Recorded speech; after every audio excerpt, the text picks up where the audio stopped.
17ஆம் நூற்றாண்டு இந்தியாவின் நிலப்பரப்பில் முகலாயர்கள் வலிமை பெற்றிருந்தனர். ஆனால் அதே சமயம் இந்தியாவின் கடற்பரப்பில் ஆங்கிலேயர்களும் போர்ச்சுகீசியர்களும் வலிமை பெற்றிருந்தனர். காரணம், இந்தியாவின் செல்வம் அதன் கடற்கரைகளில் இருந்தது. சுமார் 600 ஆண்டுகளுக்கு முன் ராஜராஜ சோழனும் ராஜேந்திர சோழனும் கட்டிக்காத்த அந்த கடல் அதிகாரம் அந்நியர்கள் வசம் இருந்தது. அதை மீட்டெடுக்க 16 வயது இளைஞன் தன் பார்வையை கடலை நோக்கி திருப்பினான். அந்த இளைஞன் யார் என்று தெரியுமா? அவர்தான் சத்ரபதி சிவாஜி மகாராஜ். இந்த காணொளியில் சத்ரபதி சிவாஜி மகாராஜ் எவ்வாறு வலிமையான கடற்படையை உருவாக்கி எதிரிகளை திணறடித்தார், அவர் ஏன் இந்திய கடற்படையின் தந்தை என அழைக்கப்படுகிறார் என்பதை பற்றி விரிவாக பார்ப்போம். சத்ரபதி சிவாஜி வெறும் நிலக்கோட்டைகளை மட்டும் நம்பவில்லை. அவர் கடல் யாருடைய கட்டுப்பாட்டில் இருக்கிறதோ அவனுக்கே உலகம் சொந்தம் என்பதை அன்றே உணர்ந்தார். அது மட்டும் இல்லாமல், இந்தியாவை அந்நியர்களிடமிருந்து காப்பாற்ற வேண்டுமானால் அரபிக்கடலில் நமக்கு அதிகாரம் வேண்டும் என்பதை உணர்ந்தார். இந்திய மன்னர்களிடம் ஒரு படகு கூட இல்லாத காலத்தில் கல்யாண் மற்றும் பிவாண்டி ஆகிய பகுதிகளில் தனக்கான ஒரு கடற்படையை உருவாக்க தொடங்கினார். அடுத்த சில வருடங்களில் 50க்கும் மேற்பட்ட கப்பல்களை கட்டினார். பல இந்திய மன்னர்களையும் அந்நிய மன்னர்களையும் அச்சத்தில் ஆழ்த்தினார்.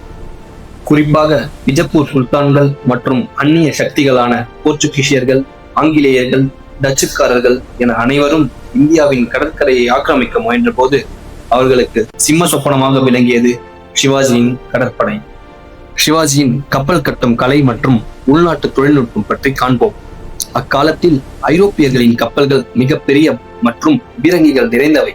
ஆனால் மராட்டிய கடற்கரையின் ஆழமற்ற பகுதிகளில் மற்றும் வளைவுகளில் அந்த பெரிய கப்பல்களால் நுழைய முடியாது.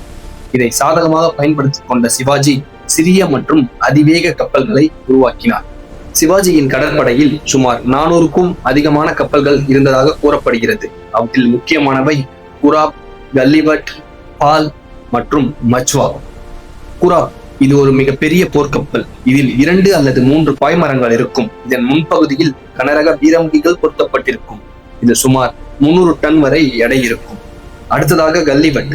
இவை நடுத்தர அளவுள்ள கப்பல்கள். 40 முதல் 50 துடுப்புகள் கொண்டவை. காற்று இல்லாத நேரத்திலும் துடுப்புகள் மூலம் வேகமாக சென்று எதிரிகளை தாக்க முடியும். பால் இது 3 பாய்மரங்களை கொண்ட ஒரு பெரிய ரக கப்பல். இதில் அதிகப்படியான வீரர்கள் மற்றும் ஆயுதங்களை ஏற்றிச் செல்ல முடியும். இறுதியாக மச்சுவா. இவை சிறிய ரக படகுகள். இந்த படகுகள் உளவு பார்க்கவும் ஆழமற்ற பகுதிகளில் விரைவாக செல்லவும் வடிவமைக்கப்பட்டவை. சிவாஜி மகாராஜ் வெளிநாட்டு போராளிகளை சார்ந்திருக்காமல் உள்ளூர் தச்சர்களை கொண்டு கப்பல்களை கட்டினார். கல்யாண் மற்றும் பிவண்டி ஆகியவை இவரின் முக்கியமான கப்பல் கட்டும் தளங்களாகும். மேலும் இவர் முழுக்க தேக்கு மரங்களை பயன்படுத்தி கப்பல்களை கட்டினார். இதன் காரணமாக இந்த கப்பல்கள் உப்பு நீரில் நீண்ட காலம் உழைக்கக்கூடிய ஆற்றல் பெற்றிருந்தன. அது மட்டுமில்லாமல் போர்க்கப்பல்களுக்கு தேவையான இரும்பு, கயிறு மற்றும் பாய்மர துணிகள் அனைத்தையும் இவர்களின் பகுதிகளிலேயே உற்பத்தி செய்ய ஆணையிட்டார். இது இந்தியாவின் முதலாவது தற்சார்பு நடவடிக்கை, அதாவது ஆத்ம நிர்பார் பாரத் முயற்சி என்று சொல்லலாம். சிவாஜியின் கடற்கோட்டைகளின் வியூகத்தை பற்றி காண்போம். சிவாஜி மகாராஜ் ஒரு கோட்டையை வெறும் கல்லாலான அமைப்பாக பார்க்கவில்லை. அது ஒரு தாய் போன்றது என்று கருதினார். எதிரிகளின் வலிமையான கப்பல்களை எதிர்கொள்ள கடலுக்கு நடுவே பல அசையாத கோட்டைகளை கட்டினார். அந்த கோட்டைகள் மிகவும் அவசியம் என்பதை உணர்ந்தார். முதலாவதாக சித்துதுர்க் கோட்டை.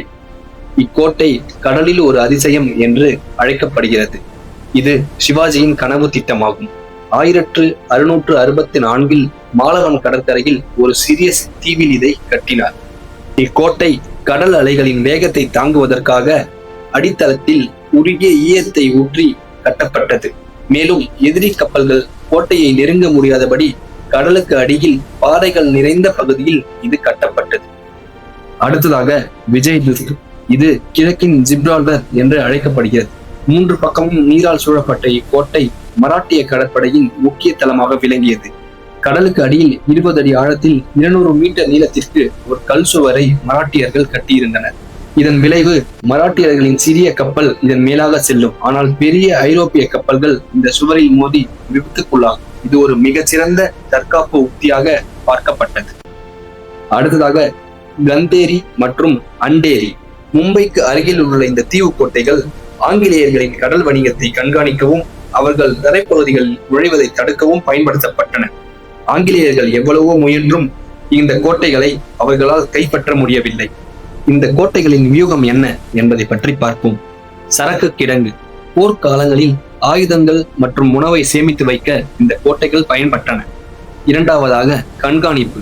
அடிவானத்தில் ஏதேனும் அந்நிய கப்பல் தெரிந்தால் உடனடியாக தரைப்படைக்கு எச்சரிக்கை அனுப்பப்பட்டது. மேலும் இந்த கோட்டைகள் புயல் மற்றும் கடல் சீற்றத்தின் போது பாதுகாப்பான தங்குமிடமாகவும் செயல்பட்டன. அடுத்ததாக சிவாஜியின் கடற்படை தளபதிகளை பற்றி காண்போம். என்னதான் எண்ணிக்கையில் அளவுக்கு அதிகமான கப்பல்கள் இருந்தாலும், வலிமையான கடற்கோட்டைகள் இருந்தாலும், அவற்றை நிர்வகிக்க கடற்படை தளபதிகளின் பங்கு அவசியம். அவற்றில் முதலானவர் கன்னோஜி ஆங்ரே. மராட்டிய கடற்படை வரலாற்றில் இவர் மிகவும் புகழ்பெற்ற தளபதி ஆவார். காரணம், இவர் காலத்தில் மராட்டிய கடற்படை உச்சகட்ட வலிமையை பெற்றிருந்தது.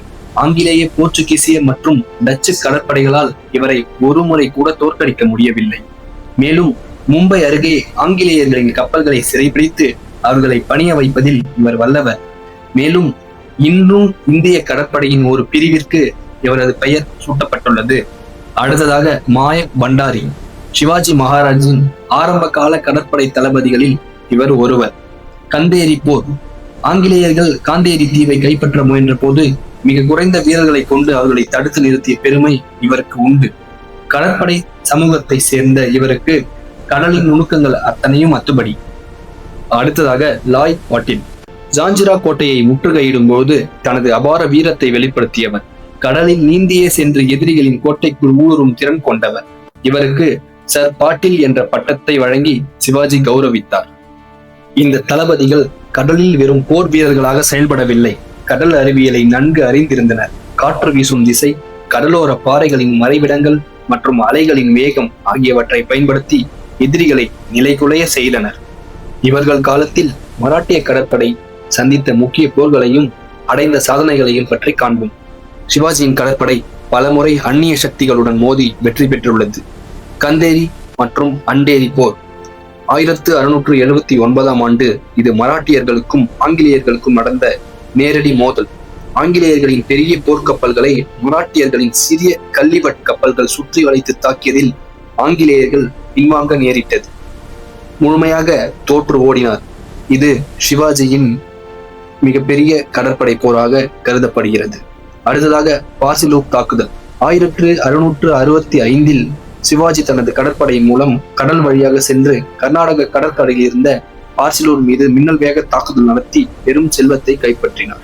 இந்திய கடற்படை சரித்திரம் என்று வரும்பொழுது சோழர்களின் வெற்றியையும் வலிமையையும் யாராலும் புறக்கணிக்க முடியாது. காரணம், அவர்கள் மலேசியா, சிங்கப்பூர், தாய்லாந்து, இலங்கை போன்ற நாடுகளை தங்களுடைய கடற்படை வலிமையால் கைப்பற்றினர். அது மட்டுமில்லாமல் வங்காள விரிகுடா என்ற கடல் பகுதியே சோழர்களின் ஏரி என்று அழைக்கப்படுகிறது. இதுவே சோழர்களின் கடல் வலிமைக்கு மிக பெரிய சான்றாகும். அதுபோல சிவாஜியின் கடற்படை வலிமையையும் சோழர்களின் கடற்படை வலிமையையும் ஒப்பிட்டு பார்த்தால் சோழர்களுக்கு நிகர் சோழர்களே. ஆனால் சிவாஜி ஏன் இந்திய கடற்படையின் தந்தை என அழைக்கப்படுகிறார் என்பதை பற்றி இங்கு காண்போம். சோழர்கள் காலத்தில் அவர்கள் மட்டுமே கடலில் வலிமையாக இருந்தனர். ஆனால் சிவாஜி காலத்தில் போர்ச்சுகீசியர்கள், ஆங்கிலேயர்கள் மற்றும் டச்சுக்காரர்கள் உலகிலேயே மிக சிறந்த கடற்படை மற்றும் நவீன பீரங்கிகளை கொண்டிருந்தனர். அந்த உலகளாவிய வல்லரசுகளையே இந்திய கடற்பகுதிகளை அடைய விடாமல் தடுத்து நிறுத்தியது சிவாஜியின் மிகப்பெரிய சாதனையாக பார்க்கப்படுகிறது. பீரங்கி போர் முறை. சிவாஜி தனது கப்பல்களில் பீரங்கிகளை பொருத்தி கடலில் இருந்தே எதிரி கப்பல்களை மூழ்கடிக்கும் நுட்பத்தை வளர்த்தார்.